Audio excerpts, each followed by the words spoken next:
125 crore mobile phone user हैं, जिसमें से 90% प्रीपेड प्लान के यूजर हैं। सर, आज मैं प्रीपेड प्लान के जो मोबाइल यूजर्स हैं उनकी ओर से दो समस्याएं उठाना चाहता हूं। सर, पहली समस्या है कि रिचार्ज खत्म होने के बाद आउटगोइंग के साथ साथ इनकमिंग कॉल का भी बंद होना। सर, जब प्रीपेड प्लान एक्सपायर होता है या मोबाइल रिचार्ज की वैलिडिटी खत्म होती है तो आपकी आवाज बंद कर दी जाती है। फोन मेरा, सिम कार्ड मेरा, नंबर मेरा, तो सर रिचार्ज खत्म होने के बाद आउटगोइंग कॉल बंद होना समझ आता है, लेकिन इनकमिंग कॉल बंद होना सरासर मनमानी है। सर, हमारा मोबाइल नंबर आज हमारी डिजिटल पहचान बन चुका है।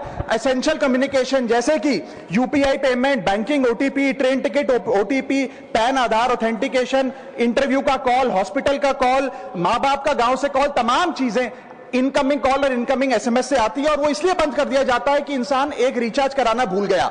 सर, इनकमिंग कॉल बंद करना is not stopping of a service, ये हमारे राइट टू कम्युनिकेशन को स्टॉप करने जैसा है। सर, जैसे आपका आधार कार्ड इसलिए एक्सपायर नहीं हो जाता कि आपने डिटेल अपडेट नहीं करी, या आपका बैंक का खाता इसलिए बंद नहीं हो जाता कि आपने मंथली डिपॉजिट जमा नहीं किया, या आपका वोटर आईडी इसलिए सस्पेंड नहीं हो जाता कि आप एक चुनाव में वोट डालना भूल गए, ठीक उसी तरह आपका मोबाइल नंबर इसलिए सस्पेंड और डीएक्टिवेट नहीं होना चाहिए कि आप एक रिचार्ज भूल गए। सर, मैं सदन में फ्री आउटगोइंग की मांग नहीं कर रहा, फ्री डेटा की मांग नहीं कर रहा, लेकिन इनकमिंग कॉल फैसिलिटी की गारंटी होनी चाहिए। मेरी 3 स्पेसिफिक मांग है। पहली, प्रीपेड मोबाइल कनेक्शन में इनकमिंग कॉल और इनकमिंग एसएमएस कम से कम 1 साल तक कंटिन्यू रहे, चलता रहे from the date of the last recharge, ताकि एसेंशियल कम्युनिकेशन चलती रहे। दूसरी, deactivation of the mobile number after 3 years. ऐसा ना हो कि आपका मोबाइल नंबर किसी को आपका मोबाइल नंबर बंद करके किसी और को अलॉट कर दिया जाए। कम से कम 3 साल का ग्रेस पीरियड देना चाहिए from the date of the last recharge. And third demand, mobile operator should introduce a low cost